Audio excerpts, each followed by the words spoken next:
So I thought I would quickly tell you about my Christmas crackers that I made for the day for Kirstie's Handmade Christmas. So it's a week before the show comes out. Starting to feel nervous now, thinking, oh, it's going to be awful. It's going to be a laugh though, isn't it? So yeah, so my tree was arts and crafts movement inspired because that's what I love. I really wanted to go full on David Parr house inspired. But they said, nope, you've got to keep it quite broad because not everybody's going to know David Parr. And do you know what? Not many people would know David Parr anyway because he was just an ordinary working class interior decorator, but an absolute genius. Anyhow, I've spoken about him heaps before. So here's my Christmas crackers that I did. So I wanted these to be literally just decorative. I didn't want them to be ones that you pull because they're so beautiful. I didn't want them destroyed. And so I used my little Cricut machine to cut those out. And if you're wondering what a Cricut machine is, it's a little cutting machine. I've got it set up actually because I've been using it today. So that's basically what it is, and you program it in Design Space and it will cut things out. You can print and cut. I don't even use all the features yet. I'm still quite new to it, so all I'm really using it for is just simple cutting out at the moment. But I saved up to get it. It was about 240 quid, but it's a lot of money, but boy oh boy, it's beautiful. Absolutely love it. So yeah, I use that to cut those out. Now the little shapes on the end here, these are really synonymous with David Parr, that shape. He used it quite a lot in almost every room that he did, actually, apart from the kitchen maybe. And so yeah, I thought, well, I'll get that in because that's a repeat pattern for him. You can see it even on there that he's got it in there. This was what he hand painted in his dining room with a beautiful William Morris frieze above. It's the most gorgeous room. So yeah, these are full on David Parr. And they also said try to keep away from brown and black because apparently TV World doesn't like brown and black, but I was like, I can't keep away from brown and black, man. I just can't. It's just so beautiful. So yeah, I got away with it, I think. So yeah, I've actually been redesigning another cracker because though I like these, they are a little bit fragile, and I think if you use them again and again, these ends are just a little bit too fragile.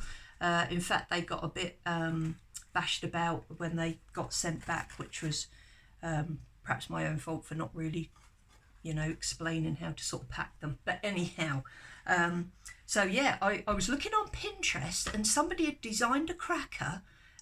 It was a 6-sided cracker, but they'd done it so that you could reuse it, and they'd made it so that it just split in the middle.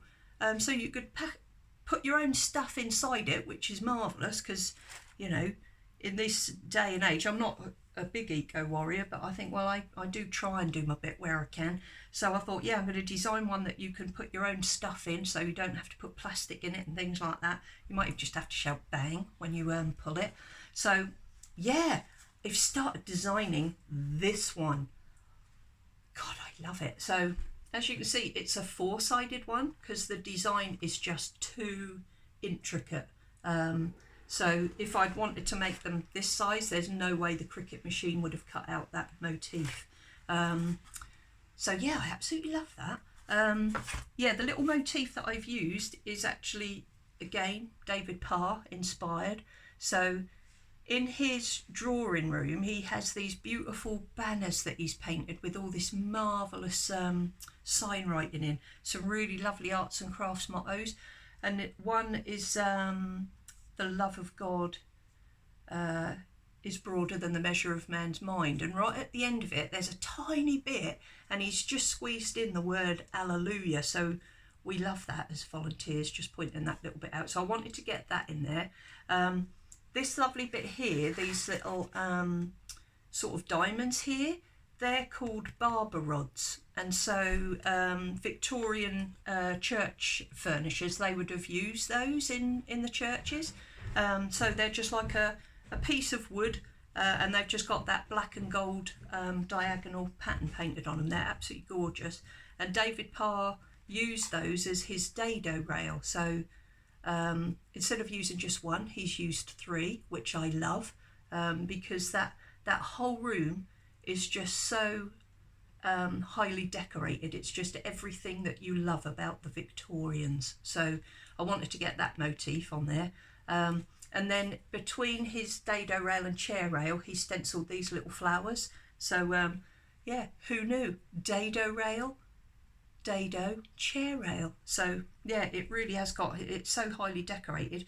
Now, I actually forgot to program it to cut out that little circle there, but on reflection, I kind of like it because David Parr actually purposefully put in imperfections.